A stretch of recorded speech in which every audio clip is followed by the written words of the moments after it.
Depuis 2014, les cours de pétrole connaissent une chute vertigineuse qui a gravement affecté l'économie des pays producteurs de pétrole. Heureusement, depuis le début de l'année 2018, l'espoir renaît. Le baril qui n'avait plus atteint la barre des $60 rebondit progressivement. Quelles sont les perspectives pour les pays producteurs de pétrole africains? Mahaman Lawangaya, expert pétrolier, par ailleurs secrétaire général de l'Organisation des pays producteurs de pétrole africains, répond dans cet entretien.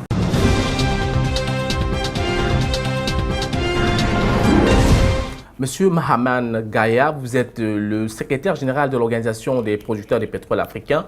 Vous suivez de très près l'évolution du marché du pétrole. Quelle est l'actualité? Sur cette question, il faut plutôt dire que depuis un certain temps, plus précisément en juin 2014, les prix du pétrole ont commencé à chuter. Plus précisément le 15 juin 2014, le prix du baril de pétrole était coté à la bourse de Londres à $115 le baril. Donc depuis cette date-là, il a commencé à chuter jusqu'à atteindre le plancher de $26 américains en février 2016. Donc après cette date-là, le prix a commencé à remonter et à la faveur d'un accord entre d'une part les pays membres de l'OPEP et d'autre part les pays membres de l'OPEP et les pays non membres de l'OPEP, gros producteurs de pétrole. Donc après ces différents accords, on a constaté une remontée progressive du prix du baril de pétrole. Mais là aussi, donc le prix fluctue en dents de scie jusqu'à depuis le début de cette année. Donc il était autour de $70. Ce matin, donc il était coté à $69.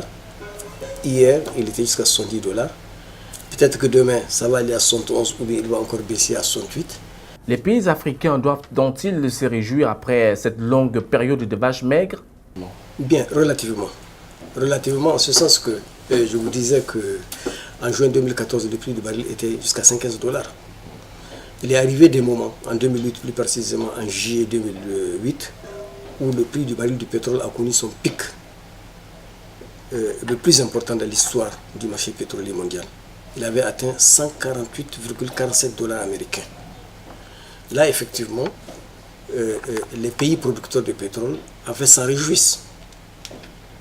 Les budgets de pratiquement tous les pays sont élaborés sur la base d'un baril de pétrole à un certain montant. Quand vous prenez la situation de 2015, pratiquement tous les pays africains ont élaboré leur budget 2015 sur la base d'un baril de pétrole coté à $100 pour la plupart des pays. Mais à la grande surprise, le 1er janvier 2015, le prix du baril de pétrole était à $53. Et quelques jours plus tard, il était tombé en dessous de $50. Alors que les prévisions budgétaires avaient été faites sur la base d'un baril de pétrole à 100 et même plus de $100 pour certains pays. Donc, en Afrique et même dans les autres pays du monde, ça a été des collectifs budgétaires. Donc il fallait reprendre les budgets 2 fois, 3 fois. Il y a des pays qui ont repris les budgets pendant l'année 2015, presque 3 fois, parce qu'ils n'avaient pas anticipé justement cette baisse du prix du pétrole, alors que c'était une erreur. Les prémices étaient là, depuis 2014 les prémices étaient là, on pouvait anticiper, voir que le prix du baril de pétrole n'allait pas monter, il allait plutôt baisser.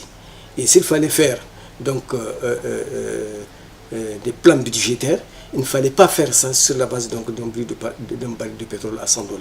Donc vous avez vu après 2016, 2017, maintenant les gens sont revenus un peu plus à la raison et ont élaboré un prix du baril du pétrole à autour de $50 pour les prévisions budgétaires. Aujourd'hui, même l'Arabie Saoudite et l'Iran, qui sont des gros producteurs de pétrole, estiment qu'à $70, leur budget pourrait être équilibré. Et je pense que c'est la même chose pour les pays africains. Cependant, il faut quand même prendre des mesures pour pouvoir donc éviter justement de retomber dans ces mêmes erreurs-là. Parce que le prix du baril du pétrole est très instable actuellement. Aujourd'hui, les fondamentaux du marché qui sont la loi de l'offre et de la demande ne déterminent plus à eux seuls le prix du baril de pétrole. D'autres déterminants rentrent en ligne de compte. Et il faut tenir compte de cela. Et aujourd'hui, personne, je dis bien personne, ne peut maîtriser ces mécanismes de détermination du prix du pétrole. Parce qu'entre en jeu Au-delà des fondamentaux du marché du pétrole, il y a la spéculation boursière, il y a la géopolitique, il y a beaucoup d'autres ingrédients qui viennent que personne ne maîtrise.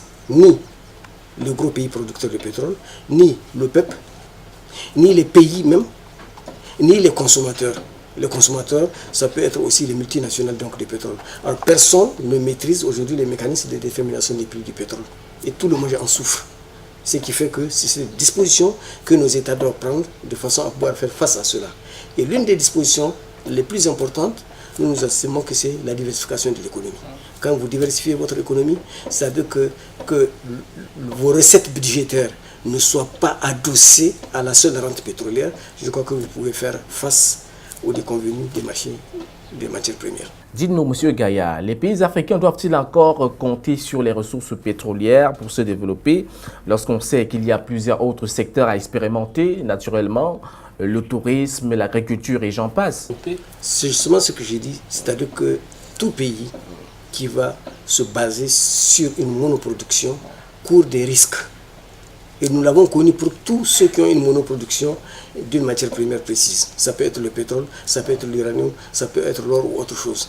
Dès que vous avez une économie qui est totalement adossée, toutes vos recettes budgétaires adossées là-dessus, vous avez des pays par exemple qui ont 90% de leurs recettes budgétaires qui sont issues du pétrole. Alors dès que le baril du pétrole tombe, justement, vous voyez bien donc, à quoi l'économie est soumise. Mais une fois que le prix du baril du pétrole monte, là aussi, c'est ce que nous appelons donc, les profits tombés du ciel. Donc, windfall profits. Donc là, à ce moment-là, donc les économies des pays producteurs de pétrole s'enrichissent. Mais, quand cela ne tienne, il faut toujours éviter d'avoir une économie qui est basée sur une monoproduction. Vous avez le pétrole, certes, mais vous devez profiter de cette rente pétrolière-là pour diversifier l'économie. Et en Afrique, je crois que le secteur qui devait être développé en premier, c'est le secteur primaire. Le secteur de la culture, le secteur de l'élevage, le secteur de l'environnement. C'est ça que nous devrons donc développer dans un premier temps. Ensuite, il y a le secteur, un des plus importants aussi, les ressources humaines. Il faut renforcer les capacités, il faut développer, donc il faut promouvoir donc les ressources humaines. Si vous avez donc les deux, le secteur primaire et les ressources humaines, je crois que votre économie est lancée dans la phase de diversification et elle ne va pas souffrir de la baisse des prix du pétrole. On note quand même une grande instabilité des prix sur le marché du pétrole. Certaines raisons comme la production du pétrole de schiste par les États-Unis et l'ouverture du marché à l'Iran sont évoquées. Y a-t-il d'autres raisons? Qu'est-ce qui justifie cette instabilité des prix du pétrole? Justement, je vous disais tantôt que les fondamentaux du marché n'expliquent plus à eux seuls donc, la variation des prix du pétrole. C'est quoi les fondamentaux du marché? C'est la loi de l'offre et de la demande. Vous savez qu'à un moment de l'histoire, le peuple jouait le rôle de régulateur. Quand le prix du baril du pétrole est très bas, donc le peuple diminue la quantité de pétrole qui est sur le marché pour permettre donc à ce prix donc de remonter. Et inversement, quand le prix est très haut et qu'il fallait peut-être réguler, on augmente la production et là le prix baisse. Mais aujourd'hui, ces fondamentaux-là ne marchent plus. Vous avez suffisamment de pétrole sur le marché, puis ça n'empêche pas que les prix baissent ou ne montent. Un exemple, en juin 2014, au moment où le prix du baril a commencé à monter, la consommation mondiale, du moins la production mondiale, était de l'ordre de 94 millions de barils par jour. Donc, à la date d'aujourd'hui, elle aussi à 96 millions de barils par jour. Mais le prix du baril de pétrole a varié donc de 115 $ pour arriver jusqu'à 26 $ en février 2016, soit une variation de près de 160% les prix. Mais la quantité produite varie à peine 6%. Donc vous avez une production qui varie de 6%, 6 à 7%, n'est-ce pas, par an. Mais de l'autre côté, vous avez le prix qui peut varier de 150 à 160%. Donc la loi de l'offre et de la demande ne détermine plus cela. Mais aujourd'hui, le baril du pétrole donc, a quitté pratiquement donc, le marché physique, comme nous l'appelons, le marché physique, pour se financiariser. C'est-à-dire le pétrole est devenu un instrument financier, un actif financier. Un actif financier au même titre que les actions, les swaps, les options, les forwards, les futurs que vous avez donc sur les marchés financiers. Donc ce sont des instruments dérivés des marchés financiers. Aujourd'hui, le pétrole est considéré justement comme un actif comme ceci-là. au point où justement ça fait l'objet de spéculations boursières. Donc ça c'est un autre point aussi qui fait que le pétrole aujourd'hui aussi est soumis à ces aléas du marché. Est-ce que vous savez qu'aujourd'hui, le volume donc, financier du pétrole qui est tradé par jour, c'est-à-dire que la quantité physique ne représente que 10% du volume total donc de spéculation boursière, de spéculation donc dans le marché. Les 90 autres pourcents, ça rentre donc dans la spéculation boursière. Si le marché reprend aujourd'hui, certainement des mesures fortes ont été prises. En réalité, cette mesure de pouvoir faire en sorte que le prix du baril du pétrole baisse pour faire mal à son vis-à-vis, donc en fait, elle n'a profité à personne. Donc les protagonistes d'hier ont été obligés de se retrouver, notamment l'Arabie Saoudite, l'Iran. Ils étaient obligés donc de se réunir dans le cadre de l'OPEP pour convenir d'une solution. Donc ils ont accepté de diminuer donc leur production. Et cette production qu'ils avaient consenti de diminuer, elle est de 1 200 000 barils par jour pour les pays membres de l'OPEP. Et ils ont associé les autres pays non membres de l'OPEP tels que la Russie, qui eux aussi ont accepté de consentir une réduction de l'ordre de 600 000 barils par jour. Donc les deux ont baissé 1 800 000 barils par jour. Et ces 1 800 000 barils par jour, c'est l'excédent qui est sur le marché. C'est-à-dire que l'excédent entre l'offre et la demande. Donc c'était ça qu'il fallait donc diminuer pour qu'après un certain temps, on puisse résorber justement l'excédent sur le marché. Et là, il y a eu une première réunion en septembre 2016 en Algérie, en marge donc du Forum international de l'énergie. Ça a été validé en janvier 2017 et tout au long de l'année 2017, donc il y a eu plusieurs réunions pour pouvoir donc confirmer donc cela. Et la toute dernière réunion qu'il y avait eu, c'était récemment, donc à Vienne, en Autriche, au mois de fin novembre, donc, où les pays ont décidé de proroger donc, cet accord jusqu'à mars 2019. Donc jusqu'à cette date-là, donc, la quantité produite va être réduite de façon à permettre au prix du baril du pétrole de remonter. Et c'est ça qui fait qu'aujourd'hui, le prix du baril du pétrole est en train de remonter progressivement, mais souvent il y a des déclarations à gauche et à droite qui font que ça baisse ou ça remonte. On constate également que l'Afrique, qui pèse 12% de la production pétrolière mondiale, continue de subir les fluctuations sur le marché du pétrole devant les grands producteurs comme l'Arabie Saoudite, l'Iran. Dites-nous, quelle est la place de l'Afrique dans ce vaste marché? L'Afrique produit presque 12%. Donc pèse pour 12% de la production mondiale, mais pour la consommation, l'Afrique ne pèse que 3 à 4% de la consommation mondiale. Mais ce qu'il faut voir, et qui est plus important, c'est que les États-Unis ont commencé l'exploitation pétrolière de la moitié du 19e siècle, déjà 1850 ou autre. L'exploitation pétrolière a commencé. Et c'était abondant. Au point où aujourd'hui, les réserves du pétrole conventionnel se sont beaucoup aménagées aux États-Unis, au point où ils sont aujourd'hui dans la phase d'exploitation des hydrocarbures de schiste non conventionnels. Là, ça suppose que les réserves de pétrole conventionnel sont sur le point de tarir aux États-Unis. Ça, c'est vrai. Les pays du Moyen-Orient, ça fait 75 à 100 ans qu'ils sont en train d'exploiter le pétrole. Et aussi, on ne le dit pas, mais leurs réserves, même si elles sont abondantes, en tout cas, sont en train de s'améniser, de se raréfier. Par contre, en Afrique, en 1960, il y a à peine 4 pays, voire 5, qui ont commencé l'exploitation du pétrole. Et l'exploitation était très très modeste. Maintenant, à la date d'aujourd'hui, nous avons, sur les 54 pays africains, nous avons 20 qui exploitent le pétrole. Donc les 18 pays membres de notre organisation, membres de l'APO, plus le Soudan du Sud et la Tunisie. Donc à eux, plus les 18 autres membres, ça fait 20 pays qui exploitent le pétrole. Il y a 32 pays qui sont dans la phase de recherche pétrolière, donc dont le sous-sol est constitué de bassins sédimentaires. Donc il n'y a que 2 pays aujourd'hui en Afrique qui ne sont pas dans la phase de recherche en tant que tel. C'est le Burkina Faso et les îles du Cap-Vert. Mais quand vous prenez l'ensemble du continent africain, les 52 pays sont soit dans la phase d'exploitation, soit dans la phase d'exploration. Donc ceux qui sont dans la phase d'exploration n'ont pas encore commencé l'exploitation pétrolière. Et les gros producteurs, ça se compte sur le bout du doigt.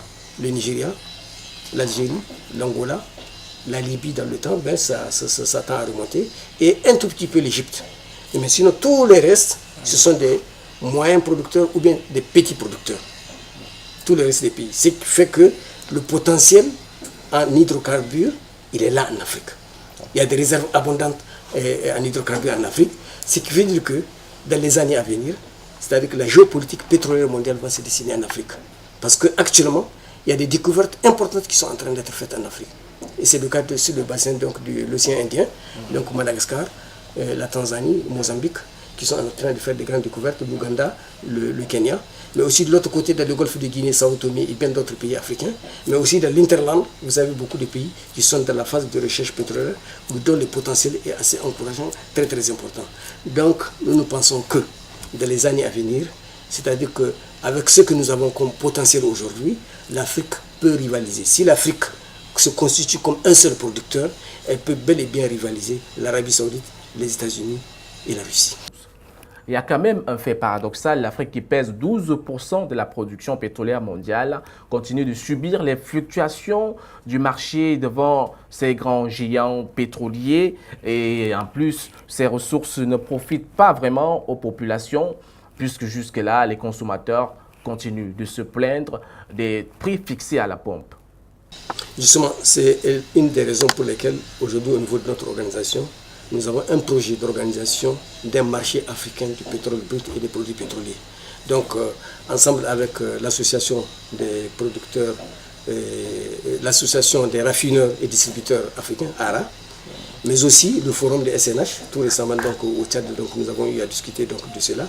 Donc les sociétés pétrolières africaines, ensemble avec notre organisation et l'ARA, vont converger pour pouvoir donc, supporter cette étude de façon à pouvoir créer un marché africain physique de pétrole, parce que effectivement ce qui est paradoxal, avec tout ce que nous avons comme ressources pétrolières et ressources énergétiques d'une manière générale en Afrique, nous continuons à subir justement les affres de la pénurie énergétique. Et nous connaissons vraiment une pauvreté et une précarité énergétique très très criarde. Et ça c'est paradoxal et c'est inadmissible. Font et feront en sorte que notre nouvelle organisation, donc l'organisation des producteurs de pétrole africains, puisse justement être justement un des instruments donc, de la politique africaine, de pétrole en particulier et d'énergie en général.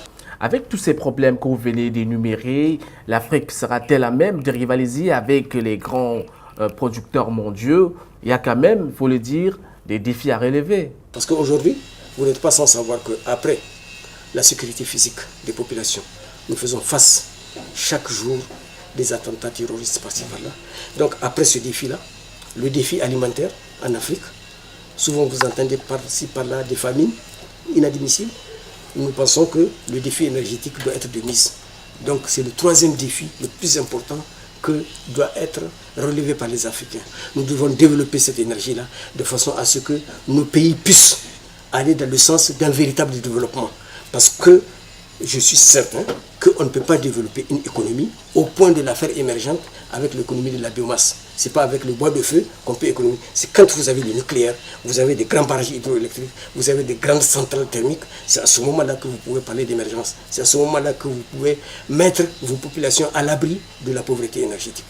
Et justement, pour mettre les consommateurs africains à l'abri des besoins énergétiques, l'Organisation des producteurs de pétrole africains que chapeaute Mahaman Lawangaya préconise la création d'un marché africain de pétrole. Et c'est ici que prend fin cet entretien. Rendez-vous au prochain numéro.